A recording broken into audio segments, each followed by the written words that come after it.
Don't expect any equity from Dad's $100 million property. You've already enjoyed enough. That sentence wasn't meant for me. I know that because they thought I was still outside. My name is Lisa Holloway. I'm 83 years old. I live in Florida. I was married to William Holloway for 56 years. He's gone now. We raised one son, Daniel, in this house. 2 grandchildren. I stayed. William built. That's how people like to tell it. And at that moment, I was standing in my own hallway, just inside the front door, holding my purse and my keys, not moving. Daniel's voice came from the living room. I'm saying this now, he told his wife, so it doesn't turn into a fight later. Rebecca answered quietly. You shouldn't say it like that. Like what? He replied. She's lived here her whole life. The properties are Dad's legacy. A pause, then my grandson's voice, careless and loud. She won't even understand most of it. That's when I stepped forward. My shoe touched the tile. The conversation stopped. 4 people turned at once. Oh, Mom, Daniel said, too quickly. You're home already? I forgot my purse, I said. Rebecca smiled. Not warm, not cold, careful. We didn't hear you come in. I noticed, I said. No one laughed. I walked past them and sat in the armchair near the window, the one I always sit in. My grandson looked down at his phone. Awkward, he muttered. Go upstairs, Rebecca said sharply. He didn't argue this time. Daniel cleared his throat. Mom, we were just talking about future planning. Planning for what? I asked. Rebecca answered instead of him. Just being realistic. Daniel nodded. The properties are worth around $100 million. Dad worked hard for that. So did I said. Silence. Rebecca crossed her arms. No one's denying you had a role, Lisa, but you've already enjoyed a good life. Enjoyed. Past tense. Daniel added, you're comfortable. You don't need to worry about ownership stuff. Ownership. That word sat heavy between us. I looked at him. When did you decide that? He exhaled slowly.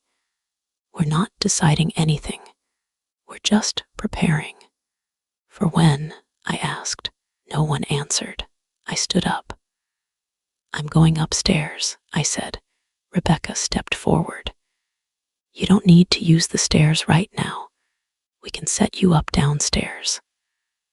I like my room, I said. Daniel sighed, frustrated but controlled. Mom, don't make this harder than it needs to be. Harder for who? I didn't say it. I walked up the stairs. Behind me, I heard Rebecca whisper. She heard everything, didn't she? Daniel replied. It's fine. She'll forget. That night, I lay awake in my bed, not crying, listening. Drawers opened downstairs. Papers shuffled. A low voice said, we should start organizing now. Organizing. I stared at the ceiling fan turning slowly above me. They didn't think I was listening. They didn't think I understood. But I did. And that was the moment I realized something important. They weren't waiting for me to leave anymore. They were already planning as if I had. We'll just use her room for storage for now. She doesn't need all that space. That was Rebecca's voice. Morning. Not even 8 a.m. I was halfway down the stairs when I heard it. Daniel answered her, low and tired. Let's not rush. We're not rushing, she said. We're organizing. That word again. I reached the bottom step. The dining table was covered in folders, manila, white, some with sticky notes, bright colors, neon pink, yellow, green. My grandson was sticking one on the china cabinet. "This goes to Dad," he said. "Don't touch that," I said. He jumped. "Oh, sorry. Didn't see you there. Didn't see me. In my own house." Rebecca turned around, phone in hand. "Good morning, Lisa." "What's happening?" I asked. Daniel rubbed his face. "We're just going through paperwork." "Why is my china labeled?" I asked.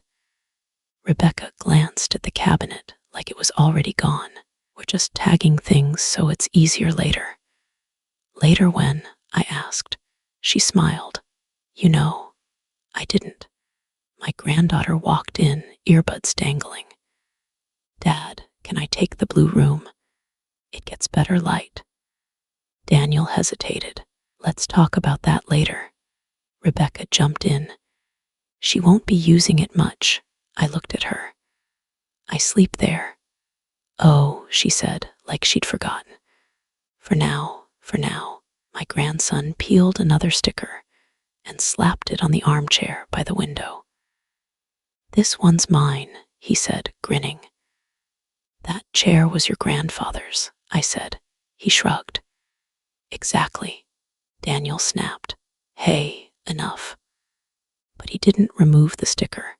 I walked toward the kitchen. My granddaughter followed me, phone raised, scanning the room. "If we knock this wall out, it could be an open kitchen." "Don't knock anything out," I said. She laughed. "Relax, Grandma, relax." Rebecca stood near the counter. "Lisa, maybe you should sit down." "I'm standing just fine," Daniel sighed. "Mom, we're under a lot of pressure right now." "From who?" I asked. "From life," he said. Rebecca added. "And responsibility. Responsibility." She pointed toward the hallway. "We were thinking it might be easier if you moved into the downstairs room." "The laundry room?" I asked. "It's more accessible," she said quickly, "and closer to the bathroom." "I have a bathroom upstairs." Rebecca's smile tightened. "But the stairs." Daniel looked at the floor. "Mom, let's just try it for a few days." A few days. I looked around. Stickers on furniture, boxes appearing near the wall. My granddaughter taking photos of rooms. "Where will my things go?" I asked. Rebecca waved toward a stack of boxes. "We'll keep what matters." "What matters to who?" I asked. No one answered. My grandson muttered, "Most of this is just old stuff anyway." I turned to him. "Do you know where that record player came from?" He shrugged. "Vintage store. Your grandfather and I danced to it during a power outage," I said. "You were born a year later." He didn't respond. Daniel clapped his hands once. "Okay, let's take a break." Rebecca whispered to him, not quietly enough. "She's getting emotional." I wasn't. I walked to the laundry room. A cot was already there. No sheets, just a thin blanket. My suitcase sat beside it. I picked it up. It was packed. "Who packed this?" I asked. Rebecca appeared behind me. "We didn't want to tire you." Daniel stood in the doorway. "It's temporary. Temporary keeps getting longer when no one stops it." That night, I ate alone. They had steak, wine, laughter. Rebecca knocked once and set a plate down. "You can eat after we're done." Less noise. On the plate, dry chicken, cold potatoes. From the other room, I heard my grandson say, "She's lucky we're even doing this." Rebecca replied, "Your grandfather wouldn't want her stressed." Daniel didn't say anything. I sat on the cot and listened, drawers opening upstairs, boxes being taped. Someone said, "This one's mine." Someone else laughed. They weren't angry. That's what scared me. They were comfortable. And that's when I understood something new. They weren't planning around me anymore. They were planning past me. If she signs this, we can handle everything without upsetting her. That was Daniel's voice. I heard it through the half-open door of the study. I wasn't snooping. I was looking for my checkbook. Rebecca answered him. She won't read it anyway. Daniel hesitated. Still, make it simple. Simple. I stepped into the doorway. What are we signing? I asked. Both of them jumped. Oh, Lisa, Rebecca said. We didn't hear you. I know, I said. You keep saying that. Daniel closed the folder in front of him. Too fast. It's nothing urgent. Then you won't mind showing me, I said. He didn't open it. Rebecca stepped between us. It's just a power of attorney draft. Temporary. Temporary for what? I asked. For convenience, she said, in case something happens. Something like what? I asked. Daniel rubbed his jaw. Mom, let's not do this right now. Do what? I said. Ask questions. Rebecca sighed, like I was exhausting her. This is what families do when someone gets older. I am older, I said. I'm not gone. No one replied. My grandson leaned against the doorframe, chewing gum. Dad, she's gonna make this complicated. Daniel snapped. Go to your room. He didn't move. Rebecca pushed the folder across the desk toward me. Just skim it. I picked it up. First page, my name. Second page, authority transfer. I looked up. This gives you control over my accounts. Rebecca smiled. Only if needed. Needed by who? I asked. Daniel said quietly, by us. That was new. I closed the folder and slid it back. I'm not signing anything. Rebecca's tone changed. Sharper. You're being stubborn. Daniel added, we're trying to help you. By taking control, I asked. My grandson laughed.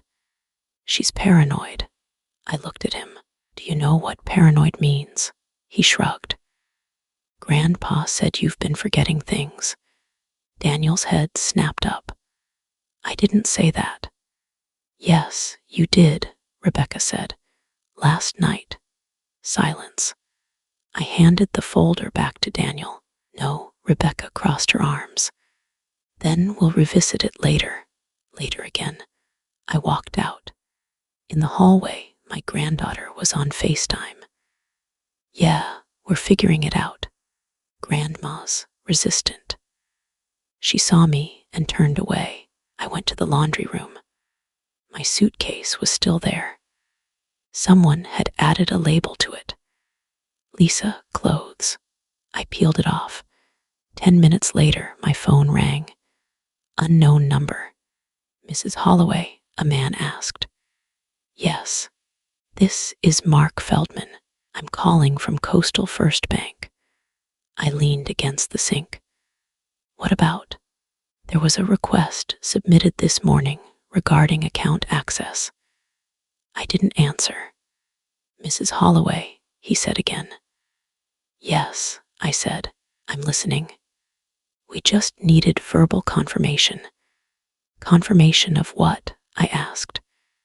That your son, Daniel Holloway, has permission to manage your assets.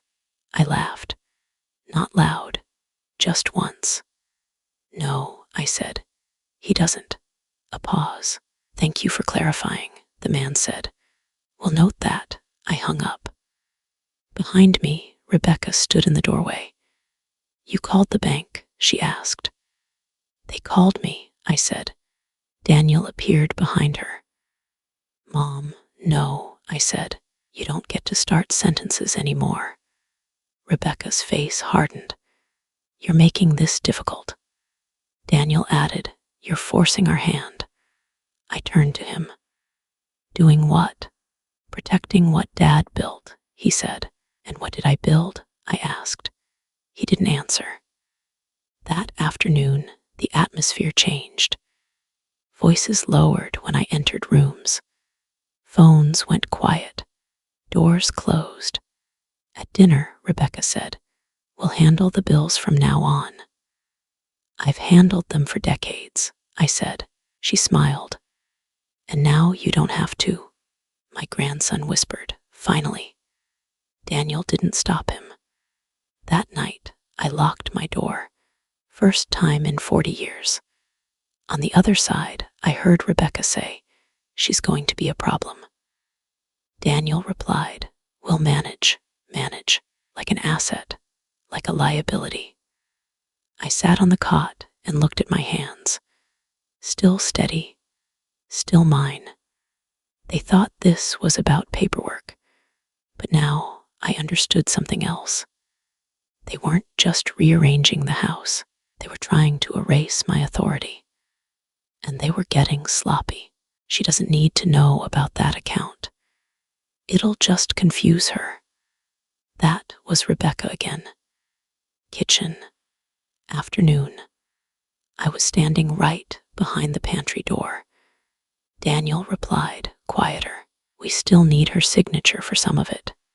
Rebecca scoffed. "She signs birthday cards without reading them." I stepped out. "What account?" I asked. Both of them turned. "Oh, Lisa," Rebecca said. "Did you need something?" "Yes," I said. "Apparently, I need an explanation." Daniel ran a hand through his hair. "It's nothing major."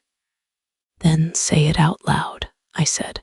Rebecca leaned against the counter. "It's an old reserve account. Dad set it up years ago." "Dad?" I asked. "Or both of us?" Daniel hesitated.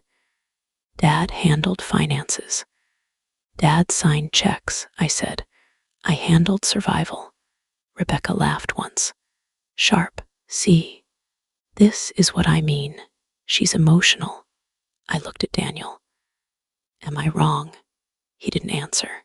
My phone buzzed in my pocket. Text message. Unknown number. Mr. Alden calling at 4:30 p.m. Please confirm. I didn't respond yet. Daniel noticed my phone. "Who's that?" "Spam," I said, "for now." Rebecca picked up her keys. "I'm running errands." Daniel followed her toward the door. "We'll talk later, Mom." Later again. They left. 10 minutes passed. Then my granddaughter came downstairs, holding a folder. "Grandma," she said, "too sweet. Dad asked me to give you this." I took it. Inside, copies of statements, property holdings, rental income, numbers neat, highlighted. "What is this?" I asked. She shrugged. "Dad said it's easier if you know what you don't need to worry about." I closed the folder. "And what do I need to worry about?" I asked. She smiled awkwardly. "Getting rest." That night, the phone rang. "Mrs. Holloway," a familiar voice said. "Yes, this is Thomas Alden. I represented your husband for many years." I sat down. "Yes," I said. "I remember you. I'm calling because your husband asked me to contact you if certain conditions arose." "Conditions like my son trying to take over my finances?" I asked. A pause. "Yes," he said, "exactly that." He didn't sound surprised. "What do you know?" I asked. "Enough to be concerned," he said, "and enough to suggest we meet." "Tomorrow," I said. "Tomorrow works." I hung up.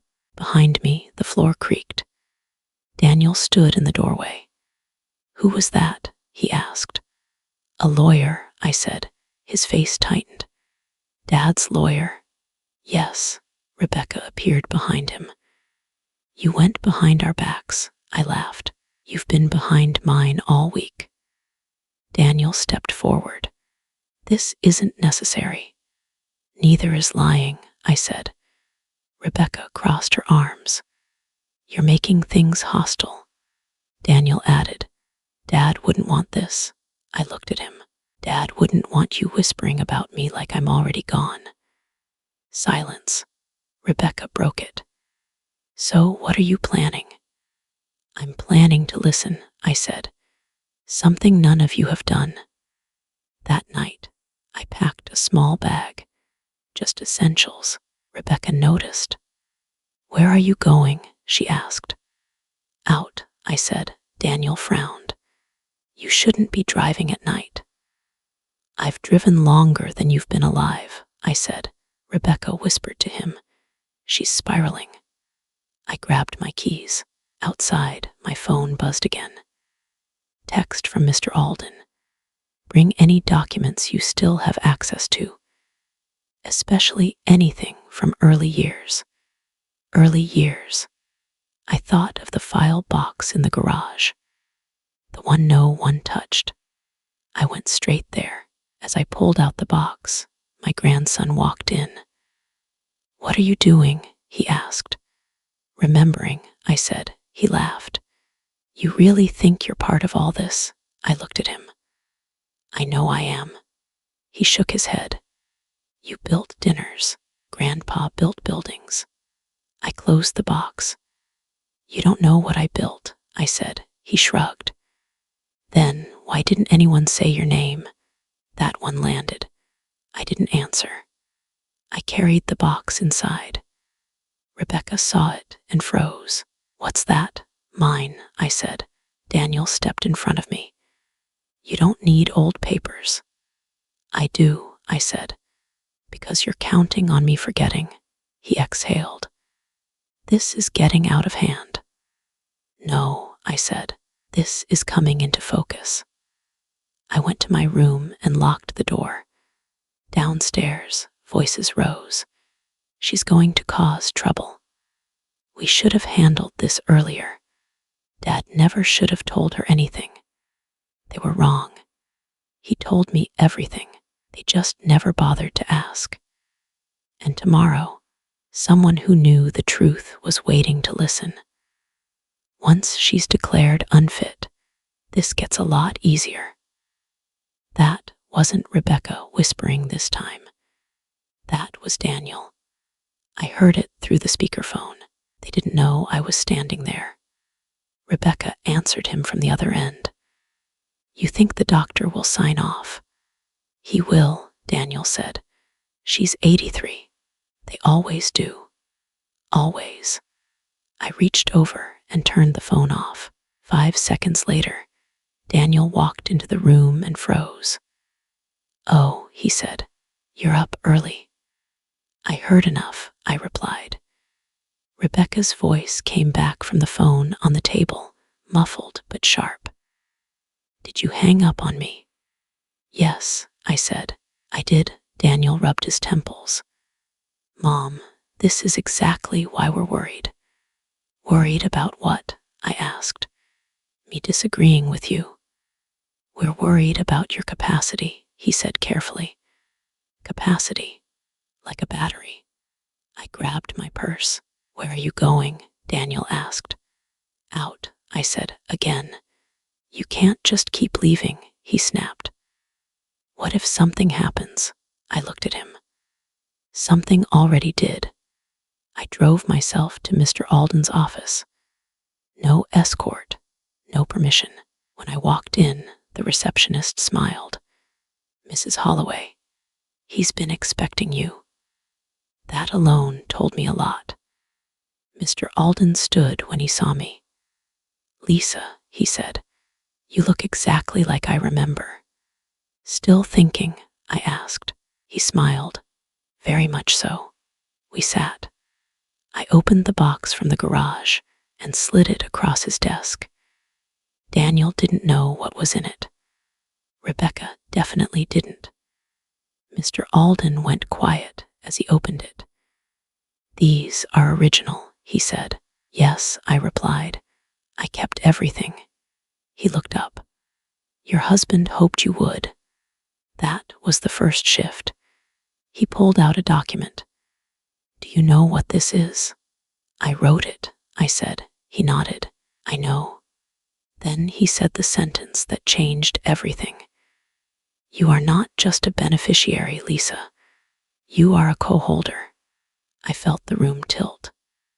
Of what? I asked. The trust, he replied. The one they're trying to move around you. I laughed once. They think I don't understand numbers. They're counting on it, he said. He flipped another page. Your husband amended the trust 3 years ago. Without telling them, I said. Yes, he replied, very deliberately. My phone buzzed. Daniel. I didn't answer. Mr. Alden leaned forward. They're moving fast because they don't know this part. What part? I asked. That any attempt to declare you unfit triggers a review clause, he said. And that review freezes everything. I smiled. Not big, just enough. My phone buzzed again. Rebecca, this time, I answered. Where are you? She demanded. With someone who listens, I said. Daniel's voice cut in. You went to Dad's lawyer? Yes, Rebecca laughed bitterly. Unbelievable. Mr. Alden held up a finger and mouthed, May I? I handed him the phone. This is Thomas Alden, he said calmly. You are both advised to stop all asset movement immediately. Silence. Then Rebecca snapped. You can't just threaten us. I'm not threatening, he said. I'm documenting. The call ended. Mr. Alden looked at me. They just confirmed intent. Is that bad for them? I asked. It's excellent for you, he replied. I drove home lighter. Not happy. Focused. Daniel was waiting in the driveway. You embarrassed us, he said. You tried to erase me, I replied. Rebecca stood behind him. You're forcing us to protect ourselves. I nodded. Good. That means you're scared. Daniel's face tightened. This isn't over. I know, I said. It's just starting. That night, a new lock appeared on the study door, and for the first time, I realized something else. They weren't confident anymore. They were rushing. And people who rush make mistakes. We should get a doctor to say it, just in case. Rebecca said that like she was ordering groceries. I heard it through the bathroom door. Daniel answered her. I already called. Concierge service. Home visit. Home visit. I stepped out. A visit for who? Both of them turned. Rebecca didn't even flinch. For you, Lisa. Daniel folded his arms. It's routine. Routine for what? I asked. To make sure you're okay, he said. I'm standing, I replied. I drove yesterday. I paid bills last week. Rebecca tilted her head. This isn't about chores. No, I said. It's about control. Daniel snapped. Don't twist this. Then don't hide it, I said. My phone buzzed. Text from Mr. Alden. They're pushing for incapacity. That confirms intent. Stay calm. Stay calm. I looked at Daniel. When is this doctor coming? Rebecca answered. This afternoon. So fast? I asked. She smiled. We didn't want to delay care. Care. At noon, a man in a white coat rang the bell. Daniel opened the door like he'd been waiting all day. Dr. Harris, thank you for coming. The doctor glanced at me. Mrs. Holloway. Yes, I said. That's me, Rebecca hovered. We just want to make sure she's not confused. Dr. Harris nodded. Standard cognitive screening. Who requested it? I asked. Daniel answered. I did. Good, I said. Then you can listen. The doctor looked uncomfortable, but followed me into the living room. Rebecca sat across from me. Daniel stood near the door. "Mrs. Holloway," the doctor said. "What year is it?" 2024, I said. "Who is the president?" I answered. He asked me to count backward. Spell a word. Recall names. I did. Rebecca's jaw tightened. Daniel cleared his throat. "Doctor, sometimes she gets emotional." The doctor looked at him. Emotional isn't cognitive impairment. That was new. Rebecca leaned forward. "She forgets things." I looked at her. "Like what?" She hesitated. Dr. Harris closed his folder. "Mrs. Holloway is fully oriented." Daniel's face dropped. "That's it, yes," the doctor said. "There's no basis for incapacity." Rebecca snapped. "But she's 83. "And sharp," the doctor replied. "Age isn't a diagnosis." He left. The door clicked shut. Silence. Daniel exhaled hard. "Well, that didn't help." "That helped me," I said. Rebecca turned cold. "You humiliated us." "You tried to erase me," I replied. My grandson came downstairs, earbuds in. "So is Grandma crazy or not?" Daniel snapped. "Not now." I looked at my grandson. "Go outside," he laughed. "See, bossy." "Outside," I repeated. He went. Rebecca picked up her phone. "We need to rethink strategy." Daniel nodded. "Fine, plan B, I smiled. "You said that out loud." Daniel froze. "So what?" "So now your lawyer gets to hear it too," I said. Rebecca's voice rose. "You're recording us now." "No," I said. "You're recording yourselves."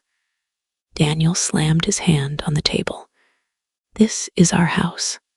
"No," I said. "It's not." That stopped him. Rebecca scoffed. "You're bluffing."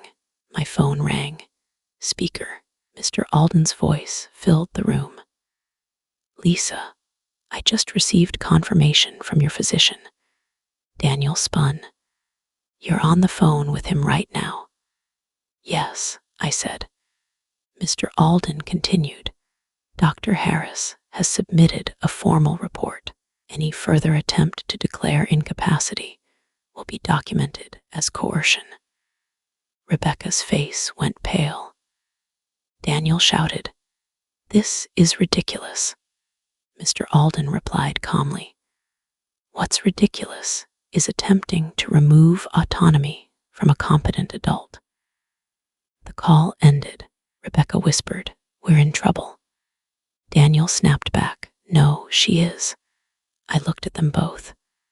"No," I said, "you rushed." That evening, locks changed. Not mine, theirs. They started closing doors when I entered rooms. Phones went silent again. Whispers came back. But now something had shifted. They weren't confident. They weren't patient. They were afraid. And fear makes people sloppy. That's when I knew the balance had tipped. Not in my favor yet, but close enough that they could feel it.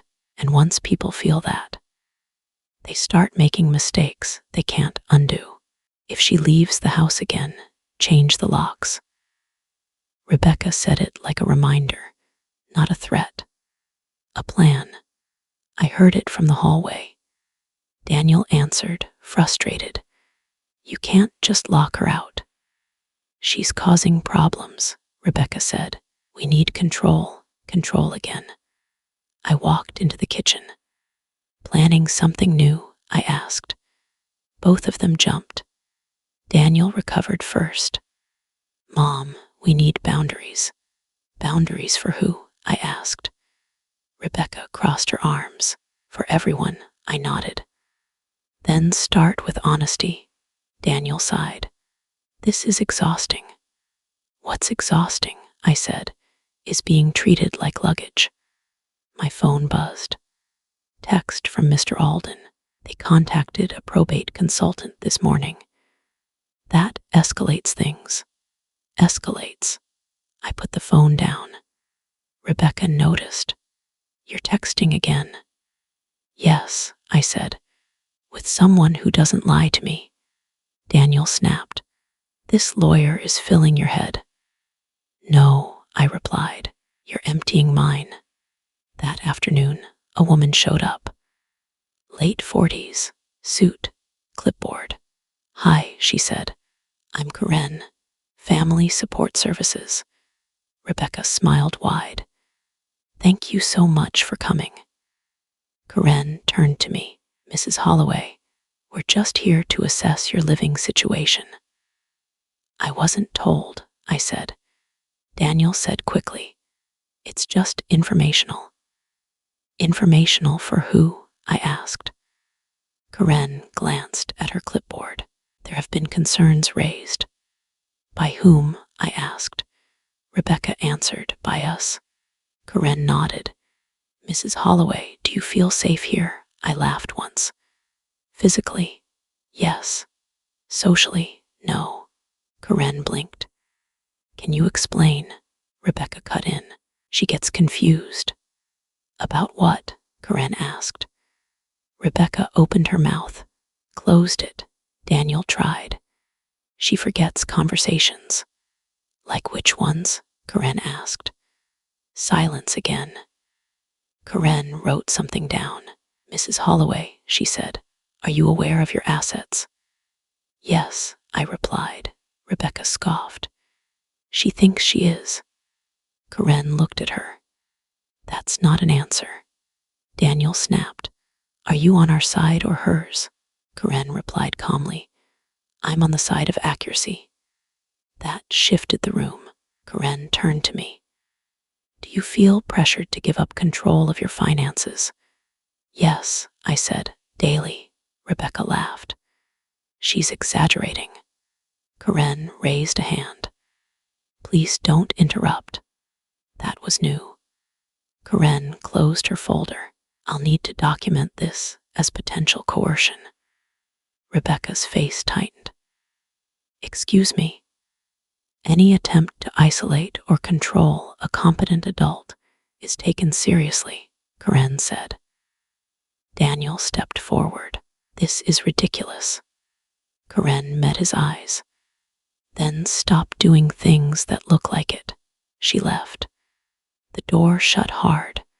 Rebecca turned on me. What did you say to her? The truth, I replied. Daniel shouted, You're tearing this family apart. No, I said, you are. That evening, my granddaughter knocked on my door. Soft knock. Grandma, she said quietly. Are you okay? Yes, I said. Are you? She looked down. Mom says you're trying to take everything. I smiled sadly. I'm trying to keep what's mine. She hesitated. Dad's scared. Of what? I asked. She whispered, that you know more than you should. That was interesting. Later that night, I went to the garage. Daniel followed me. You're not allowed in here alone, he said. Watch me, I replied. He grabbed my arm, not hard, but enough. Don't, he warned. I looked at his hand on my arm. Let go, I said. He did. Rebecca appeared. This has gone too far. Yes, I said. It has. I pulled a folder from the box. Daniel's eyes widened. What is that? Proof, I said.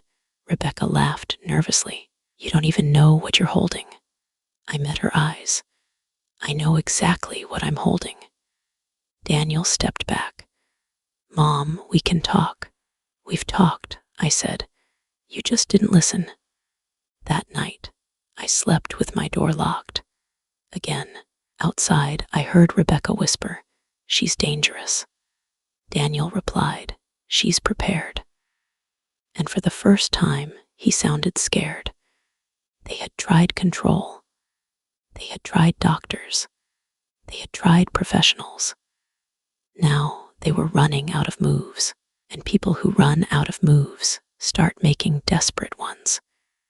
If she calls the lawyer again, take her phone. Rebecca said it like a suggestion. Daniel didn't argue. I was in the hallway, phone in my hand. Call already ended. I walked in. Take my phone, I asked. Like I'm 12, Daniel stiffened. Mom, we're trying to de-escalate. By isolating me, I said. Rebecca crossed her arms. You're stirring things up. That's funny, I said. I've been sitting quietly for years. Daniel sighed. You don't understand how serious this is. Then explain it, I said. Rebecca jumped in. We could lose everything. That caught my attention. Lose what? I asked. She hesitated. Control. Daniel shot her a look. That's not what she meant. Yes, it is, I said. My phone buzzed. Daniel's eyes locked onto it. Who's that? I glanced down. Mr. Alden. Rebecca reached out. Give it to me. No, I said. Daniel stepped closer. Mom, please. Please what? I asked. Hand over my lifeline. The phone rang. I answered. Lisa, Mr. Alden said, I need to tell you something important. Rebecca shouted, hang up. I didn't. Mr. Alden continued. They filed a petition this morning. Emergency conservatorship. The room went silent. Daniel's face drained. You told her. Mr. Alden's voice sharpened. You don't get to manage information anymore. Rebecca snapped. This is harassment. Mr. Alden replied calmly. This is documentation, I said. What happens now? Mr. Alden answered. A hearing. Soon, and until then, they're restricted. Daniel exploded. You went behind our backs. No, I said. You went around mine. Rebecca paced. This is insane. We're trying to protect her. Mr. Alden cut in by stripping her autonomy. Click. The call ended. Rebecca turned on Daniel. You said this wouldn't happen. Daniel snapped back. You rushed it. I watched them argue. That was new. My grandson appeared in the doorway. Are we in trouble? Rebecca said sharply. Go upstairs. He didn't move. Is Grandma suing us? He asked. I answered. No, I'm defending myself. Daniel rubbed his face. This is turning into a nightmare. For me too, I said. That evening, something changed. My phone disappeared. I noticed when I went to charge it. I searched my room, the laundry room, the kitchen, nothing. I walked into the living room. Where's my phone? I asked. Rebecca didn't look up. You don't need it tonight. Daniel said quietly, we'll give it back later. Later again. I reached for the landline. Rebecca unplugged it. Stop, she said. You're escalating. No, I said. You're panicking. Daniel snapped. You're not allowed to call anyone right now. According to who? I asked. According to us, Rebecca replied. That was the moment. I walked to the front door. Daniel blocked me. Where are you going? Out, I said. You can't leave, he said. I looked at him. Move, Rebecca whispered. She's unstable. I laughed once. You're scared. Daniel didn't move. I said, if you don't step aside, this becomes something else. He hesitated. Then he stepped back. I walked out. Barefoot. No phone, no purse, just keys. I drove straight to the police station. The desk officer looked up. Ma'am, my family took my phone and tried to restrict my movement, I said. He raised an eyebrow. Do you feel threatened? Yes, I said, by control. He picked up the phone. Let's make a report. An hour later, Daniel's name was on paper, Rebecca's too. I went home with an escort. Rebecca stared like she'd seen a ghost. Daniel whispered, "You called the police." I nodded. "You left me no choice." That night, my phone was returned, quietly, placed on my nightstand. No apology, just fear. And fear was spreading, because now there were records, not whispers, not plans. Paper. And paper doesn't forget. If the judge believes us, she's finished. Rebecca said that on the phone. I was standing 2 rooms away, door open. No reason to hide anymore. Daniel answered her tense. "Lower your voice." "Why?" she snapped. "It's already filed." Filed. I walked in. "What's filed?" They both froze. Daniel tried first. "Nothing you need to worry about." "That's interesting," I said, "because everything you've done lately seems to involve me." Rebecca ended the call. "We filed for temporary conservatorship," she said. "It's standard." "Standard for who?" I asked. "For families in crisis," she replied. Daniel added, "It's just until things calm down." "By taking my rights," I said. He looked away. My phone buzzed. "Mr. Alden," I answered on speaker. "Lisa," he said, "I just received the petition." Rebecca rolled her eyes. "Of course you did," Mr. Alden continued. "They're asking for emergency authority over your finances and residence." Daniel snapped. "That's not how we framed it." Mr. Alden replied, "The court will decide how it's framed." Rebecca leaned toward the phone. "She's unstable." Mr. Alden paused. "Then explain why you removed her phone and blocked her exit." Silence. That was the first change. My granddaughter came in pale. "Mom, Dad, the mail came." Daniel took the envelope. Court seal, hearing date. Rebecca read it and whispered, "That's fast." Mr. Alden said, "Emergency petitions move quickly." Daniel looked at me. "You didn't have to do this." "You did," I replied. That afternoon, a man knocked. Suit, clipboard, different from before. "Mrs. Holloway," he said, "I'm a court-appointed evaluator." Rebecca smiled tight. Perfect timing. He looked at me. "I'll need to speak with you alone." Rebecca objected. "That's not necessary." "It is," he said. Daniel hesitated, then nodded. "Fine." We sat at the table. The evaluator asked questions. Clear ones, direct ones. "Do you manage your own finances?" "Yes." "Do you feel pressured?" "Yes." "Can you describe how?" "I can show you," I said. I slid the police report across the table. Rebecca's voice rose from the hallway. "She's exaggerating." The evaluator stepped out.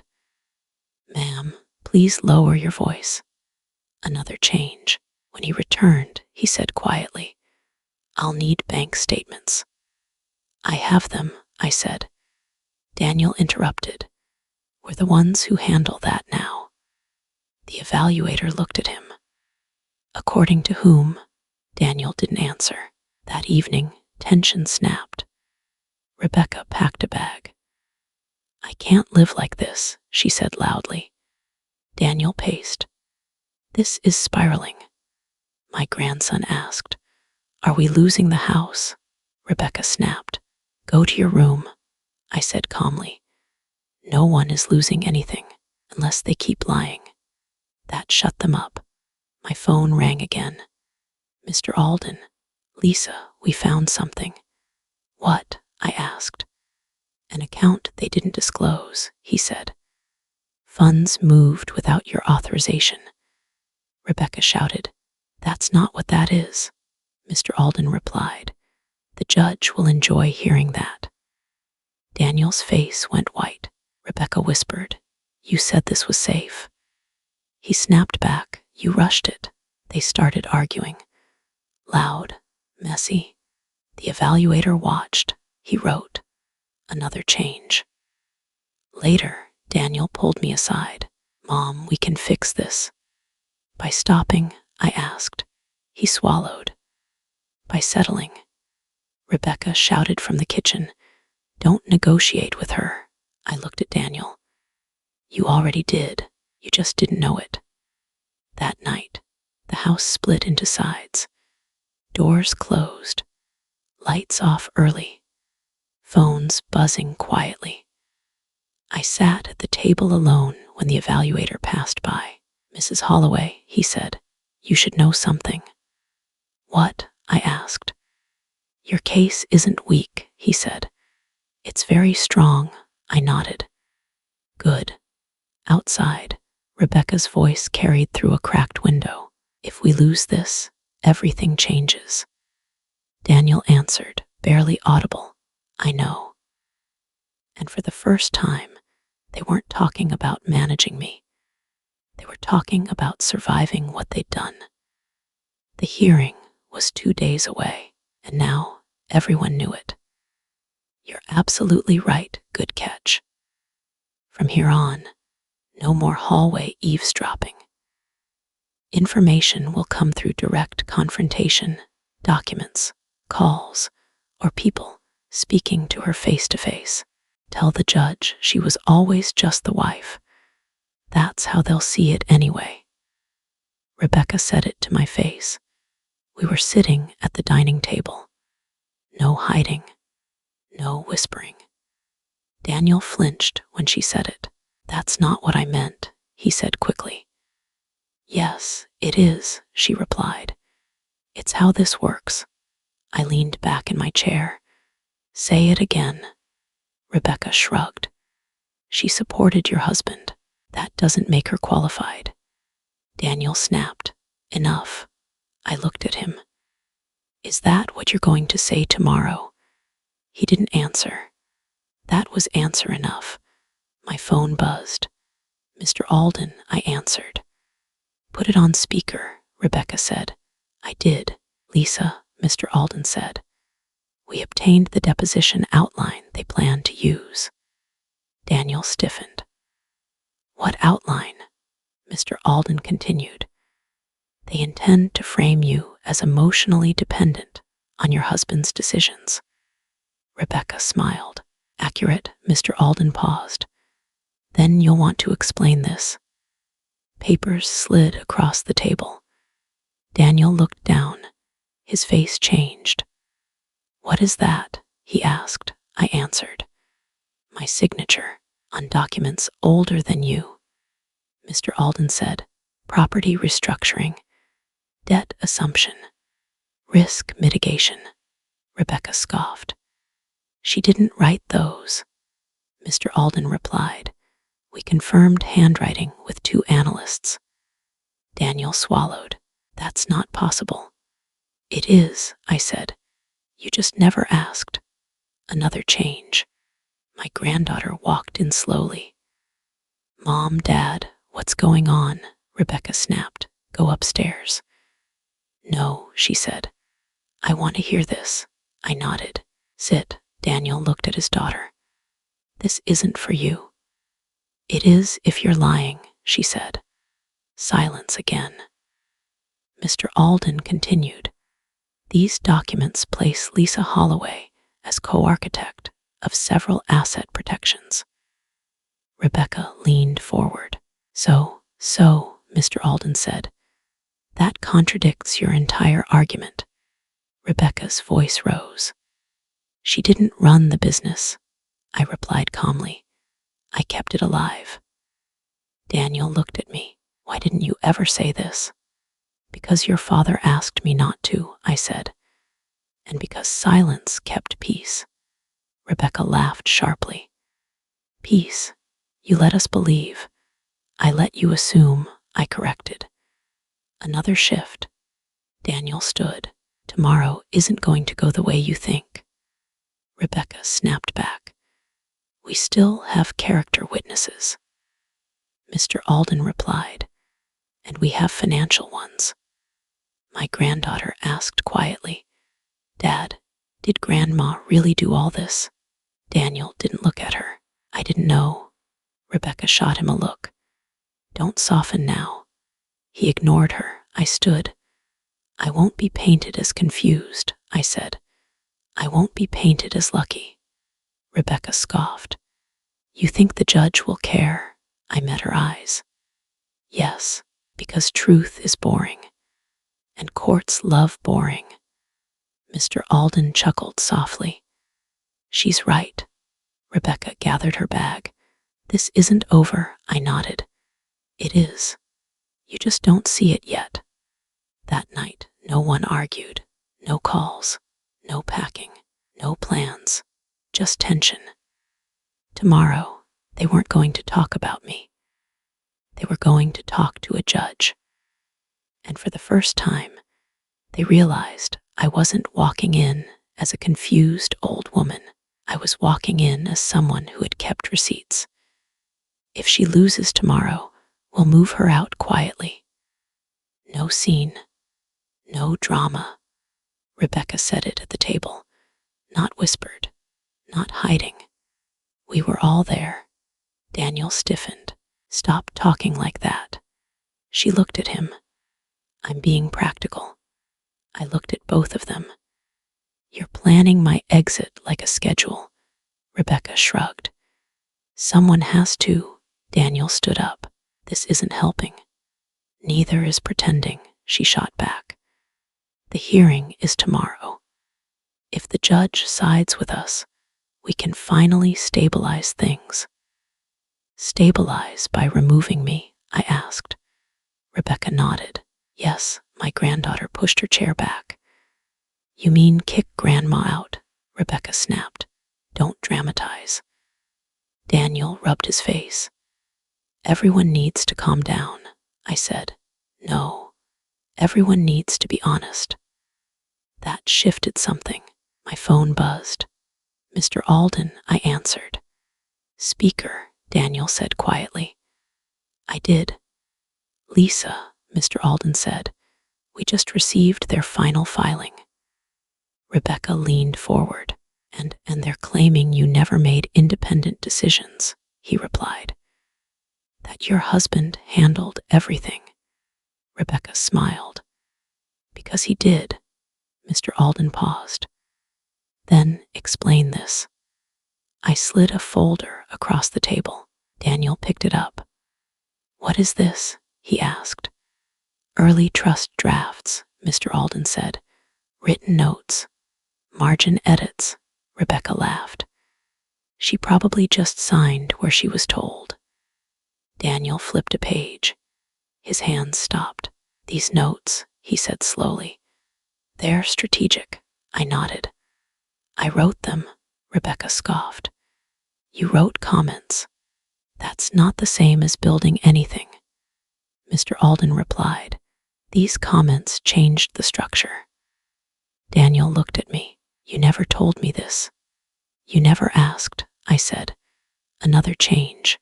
The doorbell rang. Unexpected. Daniel opened it. A man stood there with a badge and a folder. Process server. Rebecca froze. For Lisa Holloway, he said. I took the papers. Rebecca snapped. What is that? I skimmed the top page. Notice of discovery expansion. Mr. Alden's voice came through the phone. That means tomorrow won't just be about capacity. Rebecca's voice cracked. What else would it be about? Mr. Alden said. Authorship. Silence. Daniel sat down hard. Authorship of what? Mr. Alden answered. The framework that protected the estate during the downturn. Rebecca stood up. This is absurd. My granddaughter whispered. Mom, is this true? Rebecca snapped. Go upstairs. No, she said. I want to know. Daniel looked at Rebecca. Did you know about this? She didn't answer fast enough. That was enough. Daniel turned to me. You designed parts of this. I designed the parts that kept it alive, I said. Rebecca laughed, shaky now. So what? That doesn't change ownership. Mr. Alden replied. It changes credibility. Another shift. Daniel's phone buzzed. He glanced. The accountant says he can't testify anymore. Rebecca's head snapped toward him. What? He said the documents don't match our version. Rebecca slammed her hand on the table. You promised me this was clean. Daniel snapped back. You rushed everything. They argued loud. Messy. I stood up. Stop, I said. They did. For months, I continued. You tried to make this about my age. Rebecca muttered, because it's relevant. No, I said, because it was convenient. Mr. Alden added, tomorrow, convenience won't matter. The call ended. My granddaughter looked at me. Grandma, are you scared? I shook my head. I'm tired of being erased. Daniel exhaled slowly. Tomorrow's not going to be simple. Rebecca whispered. We can still settle. I looked at her. By telling the truth, she didn't answer. Night came fast. No more planning. No more calls. Just waiting. As everyone drifted away, Daniel stopped at the doorway. Mom, he said quietly. If you win tomorrow, I waited. Everything changes, I nodded. It already has. Down the hall, Rebecca packed a bag. Not mine, hers. Tomorrow wasn't about whether I could manage myself. Tomorrow was about whether they could explain why the woman they tried to remove was the one who had been holding everything together. And for the first time, they weren't confident. They were cornered. Try not to cry in front of the judge. It makes you look unstable. Rebecca said that to me in the parking lot. Sun barely up. Concrete already warm. Daniel snapped. Stop. She didn't. We walked into the courthouse together. Same doors. Different sides. Inside, a clerk called our names. Rebecca squeezed Daniel's arm. He didn't look at me. Mr. Alden leaned close. Stay steady, he said. Answer what's asked. Nothing extra, I nodded. I've waited long enough. I can wait a few minutes more. The courtroom filled. The judge entered. Everyone stood. Rebecca whispered, This won't take long. That was the first thing that changed. The judge looked down at the file. Petition for emergency conservatorship, she said. Filed by Daniel Holloway. Daniel swallowed. Yes, Your Honor. On what grounds? The judge asked. Rebecca stood fast. Cognitive decline, confusion, financial vulnerability. The judge turned to me. Mrs. Holloway, do you understand why we're here today? Yes, I said. Because my family tried to take control without asking. Rebecca scoffed. She doesn't understand the risk. The judge raised a hand. You'll wait your turn. That surprised her. Mr. Alden stood. Your Honor, we object to the emergency designation. On what basis? The judge asked. Because there's no emergency, he said. And because evidence shows coercion.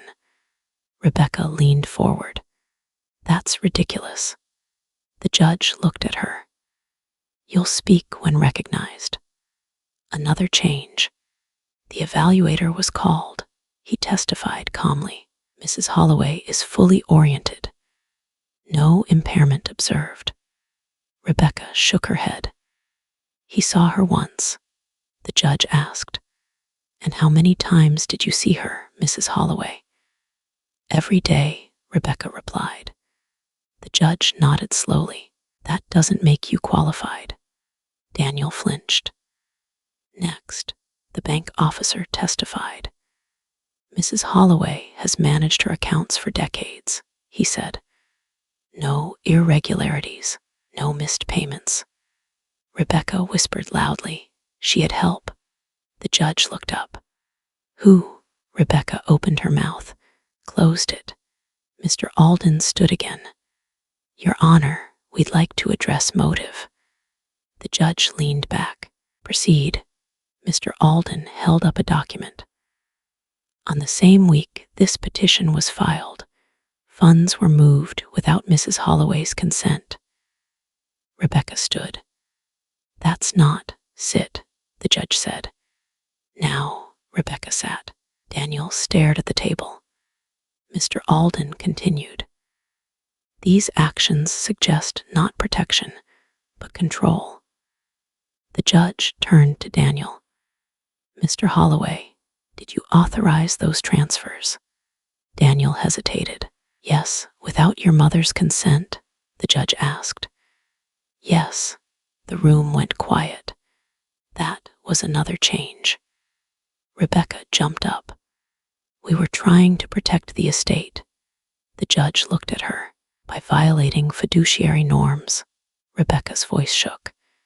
She's 83. The judge replied evenly. Age is not incapacity. Mr. Alden said, Your Honor, there's one more matter. The judge nodded. Go on. Mr. Alden placed a folder on the bench. This court has heard arguments that Mrs. Holloway was merely a dependent spouse. Rebecca smirked. Because she was. The judge looked at me. Mrs. Holloway, do you wish to respond? Yes, I said, briefly. I stood. I didn't ask for control, I said. I asked not to be erased. Rebecca muttered, drama. The judge glanced at her. That's your last warning. Mr. Alden added, we will address authorship and contribution in the next phase.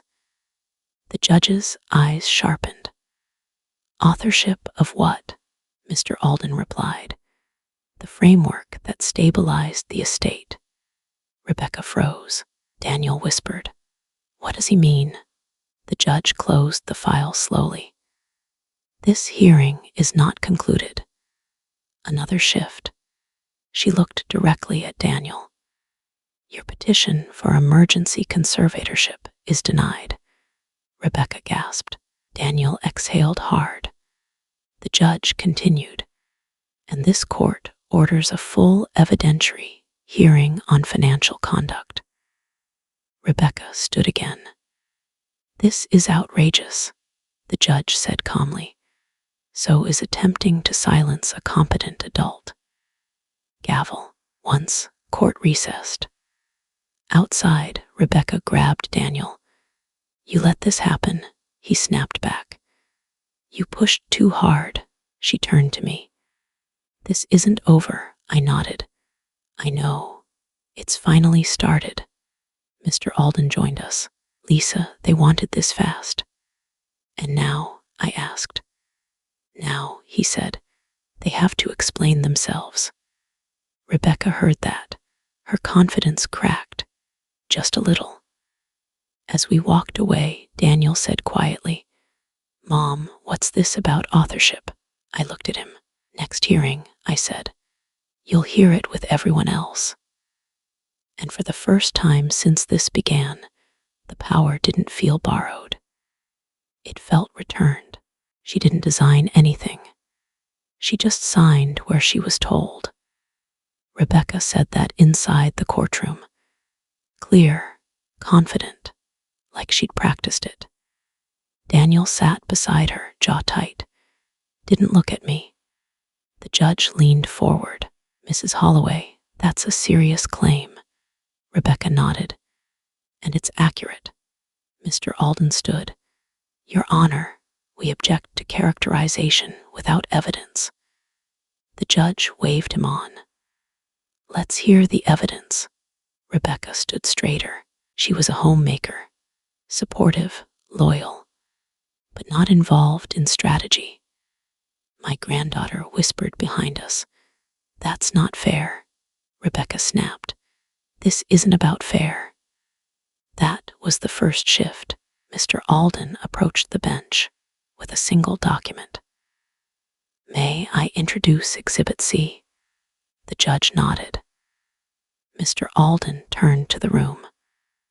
This document is a risk stabilization memo dated 15 years ago.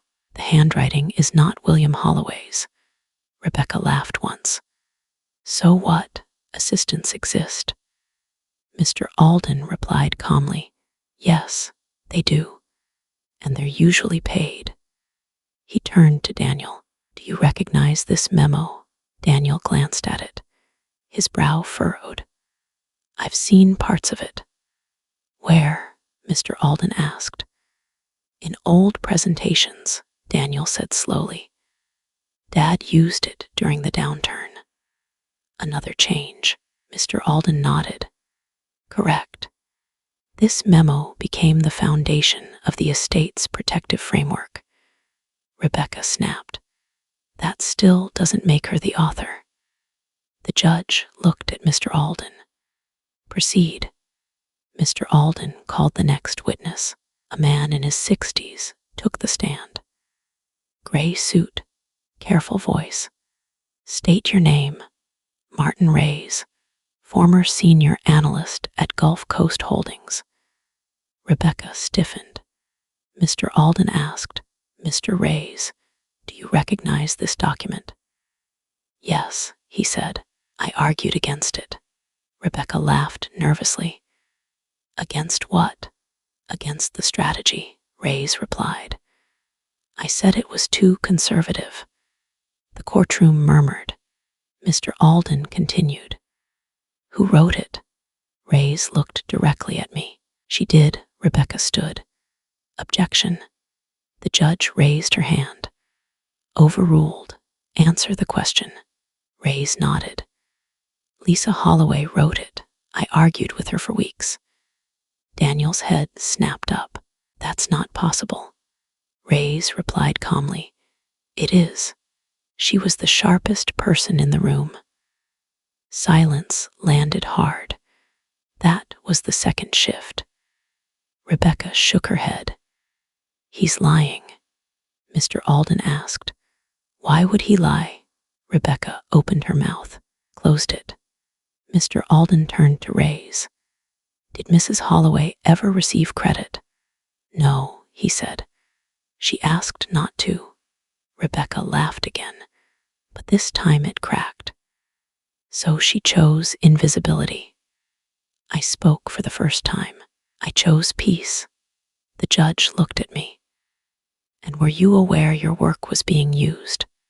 Yes, I said, and I knew when it was altered. Rebecca whispered harshly. You let him take credit. Yes, I replied, because the board wouldn't follow a woman. Daniel whispered. Dad never told me. I looked at him. He didn't want you burdened with truth. That landed. Mr. Alden added, Your Honor, this is only one of several witnesses. Rebecca sat down hard. The judge leaned back. This court will take a short recess. Gavel. Once. Outside the courtroom, Rebecca exploded. You humiliated us, Daniel snapped back. You lied to me, she turned on him. I protected our future. He shook his head. By erasing my mother, my granddaughter stood between them. Stop. That was new. She looked at me. Grandma, is there more? Yes, I said, but not today. Mr. Alden joined us. They didn't expect this witness. Rebecca glared at him. You set this up. He smiled slightly. No, she did. 15 years ago. Rebecca's voice dropped. What happens next? Mr. Alden answered. Next, we talk about ownership. Daniel swallowed. Ownership of what? I met his eyes. The thing you thought appeared by accident. The bailiff called us back in. As we walked, Rebecca whispered. This isn't over, I nodded. You're right. because now the court knew something dangerous. The woman they tried to remove wasn't just competent, she was essential. And the final truth hadn't even been said yet. "So you're saying the company was built on her work?" The judge asked that out loud. No sarcasm, no edge, just disbelief. Rebecca's mouth opened. Nothing came out. Mr. Alden stood. "Yes, Your Honor," Daniel whispered. "That can't be what this is." The judge looked at him. "Sit tight, Mr. Holloway." That was the first shift. Mr. Alden approached with a thick binder. "This court has heard testimony about authorship," he said. "Now we address ownership." Rebecca stood fast. "You're twisting history." Mr. Alden nodded. "Let's untwist it." He opened the binder. "Exhibit F," he said. "Intellectual property filing. Submitted 16 years ago."